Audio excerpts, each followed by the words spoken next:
안녕하세요, 여러분. 오늘은 자녀와의 소통 변화에 대해 깊이 있게 이야기해볼까 합니다. 자녀가 사춘기를 지나 성인으로 성장하는 과정에서 부모와 자녀 간의 소통 방식은 자연스럽게 변하게 됩니다. 이 변화는 때로는 부모에게 당황스럽고 어려운 과정일 수 있습니다. 이전에는 부모가 주도적으로 자녀를 가르치고 지도했다면, 이제는 자녀가 스스로 생각하고 자신의 의견을 표현하기 시작하죠. 그렇다면 이 변화 속에서 우리는 어떻게 자녀와 더 나은 소통을 이어갈 수 있을까요? 오늘 이 질문에 대해 함께 고민해 보겠습니다. 우리가 먼저 알아야 할 것은 자녀가 사춘기를 겪으면서 신체적, 정서적으로 큰 변화를 겪는다는 사실입니다. 이 시기에 자녀는 독립성을 추구하고 자신만의 생각과 감정을 표현하려 합니다. 그래서 부모는 더 이상 자녀를 어린아이처럼 대할 수 없습니다.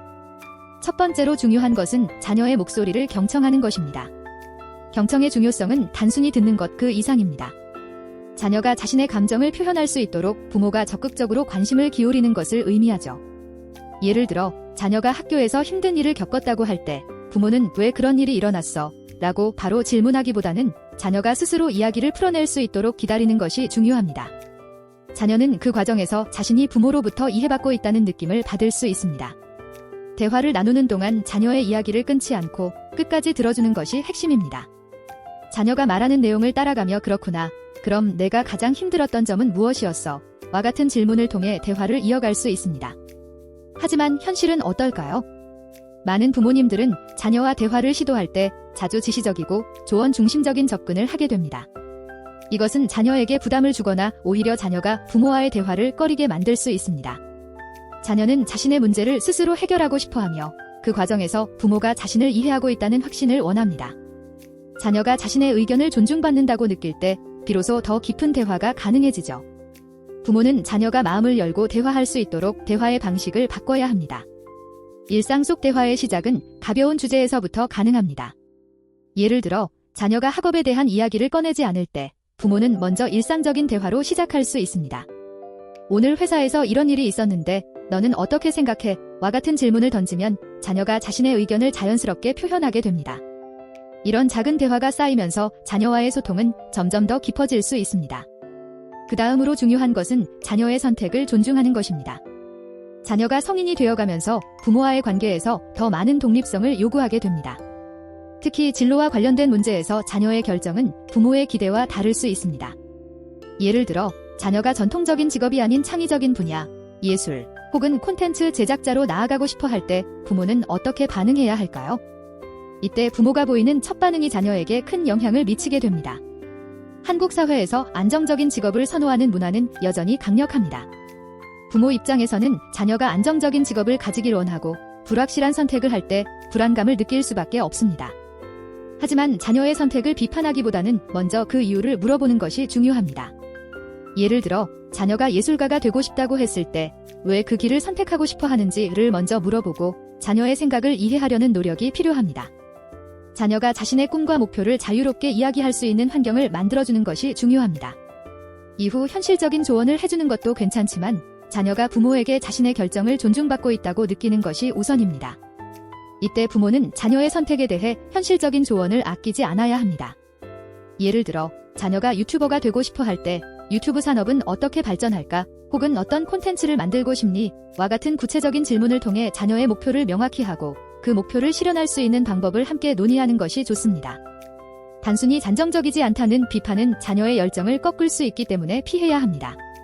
다음으로, 자녀가 실패를 경험했을 때 부모의 반응은 자녀의 성장을 크게 좌우할 수 있습니다. 자녀가 학업에서 실패하거나 직장에서 실수를 했을 때 부모는 실망을 표현하기보다는 그 실패를 성장의 기회로 삼을 수 있도록 도와줘야 합니다. 내가 이번 일을 통해 무엇을 배웠니? 라는 질문을 통해 자녀가 스스로 그 경험에서 의미를 찾을 수 있도록 유도하는 것이 좋습니다. 자녀가 실패했을 때 부모가 그 실패를 비난하지 않고 다시 도전할 수 있도록 격려하는 것이 자녀에게는 큰 힘이 됩니다. 실패는 자녀가 성장하는 과정에서 필수적인 부분입니다.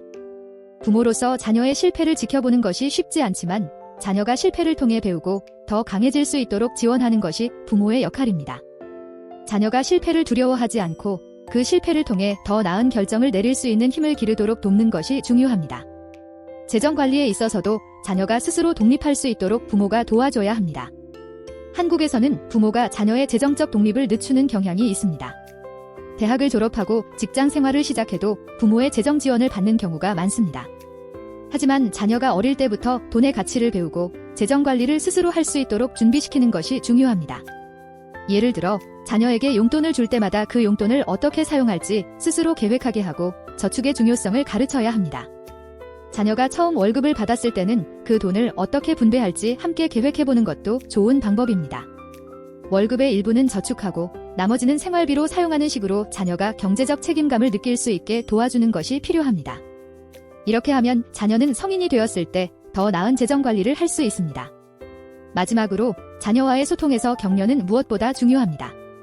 자녀가 어떤 어려움을 겪더라도 부모의 따뜻한 말 한마디가 자녀에게 큰 위로와 힘이 될 수 있습니다. 너는 정말 최선을 다했구나, 내가 노력하는 모습을 보니 정말 자랑스럽다 같은 말은 자녀가 자신감을 가질 수 있도록 도와줍니다. 자녀가 부모의 지지와 격려를 느낄 때 그들은 더 많은 도전과 성장을 이루게 됩니다.